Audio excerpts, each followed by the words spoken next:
1970 کے عشرے میں برٹن would system کے تحلیل ہونے سے پاکستانی روپے سمیت دنیا کی زیادہ تر کرنسیاں فکس سے ہٹ کر مارکیٹ پر منحصر یعنی فلوٹنگ ہو گئیں، جس کا نتیجہ یہ نکلا کہ مارکیٹ میں جس طرح کسی چیز کی ڈیمانڈ بڑھنے سے قیمت اوپر آ جاتی ہے اور سپلائی زیادہ ہونے سے کم، بالکل اسی طرح انٹرنیشنل کرنسی کی ڈیمانڈ اور سپلائی کا اثر بھی اس ملک کی لوکل کرنسی پر پڑنے لگا۔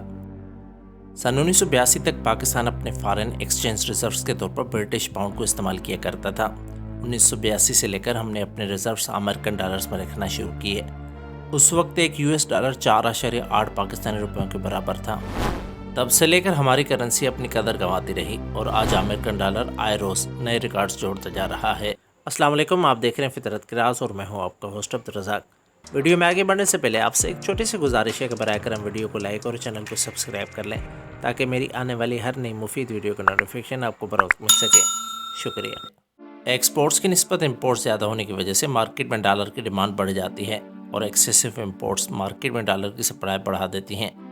دنیا بھر میں کرنسیاں ایکسپورٹ اور امپورٹ میں فرق کی وجہ سے اپنی قدر بڑھاتی یا گنواتی ہیں، مگر پاکستان کا کیس کچھ خاص ہے۔ سن 2021-22 میں ہمارا ٹریڈ ڈیفیسٹ تقریباً 42 ارب ڈالرز رہا، یعنی باہر کی دنیا سے چیزیں خریدنے کے لیے ہم نے اضافی 42 ارب ڈالرز کمائے، مگر ریمیٹنسز کی مد میں 32 ارب ڈالرز کی رقم پاکستان بھی آئیں۔ 2021-22 میں مجموعی طور پر دیکھا جائے تو پاکستان سے اضافی باہر جانے والی رقم 10 ارب ڈالرز بنتی ہے۔ اگر اسٹیٹ بینک انٹروین کرتا تو پاکستانی کرنسی یقیناً اتنی گراوٹ کے شکار نہ بنتی، مگر ایسا نہیں ہوا۔ اس کی ایک خاص وجہ ہے۔ اس سال بیرونی قرضوں کی ادائیگیوں اور کم ہوتے فارن ایکسچینج ریزروز کی وجہ سے پاکستان کے لیے IMF بیل آؤٹ پیکیج انتہائی ضروری بن چکا ہے۔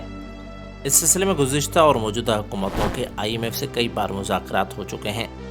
IMF کے ساتھ میٹنگز ایک شیڈول سے ہوتی ہیں اور ہر میٹنگ میں حکومت کو اصلاحات کا ٹارگٹ دیا جاتا ہے۔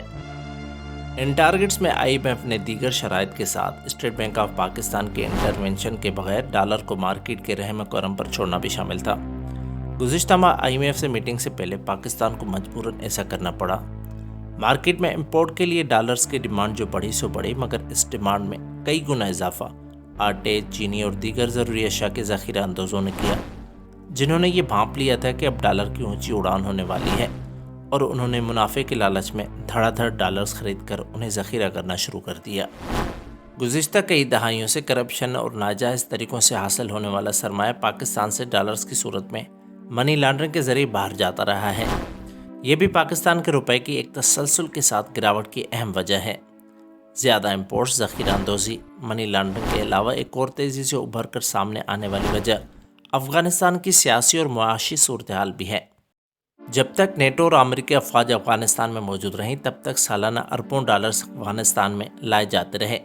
اس پیریڈ کے دوران اچھے خاصے ڈالرز پاکستان آیا کرتے تھے، جو روپے کی قدر میں استحکام میں کافی حد تک معاون ثابت ہوتے تھے، مگر اگست 2021 میں افغانستان سے امریکی افواج کے انخلاء کے بعد امریکن ڈالرز بیرونی سرمایہ کی صورت میں افغانستان آنا بند ہو گئے، اور پچھلی صورت کے الٹ اب افغانستان کی بھی کئی امپورٹس بذریعہ پاکستان سے ہو رہی ہیں۔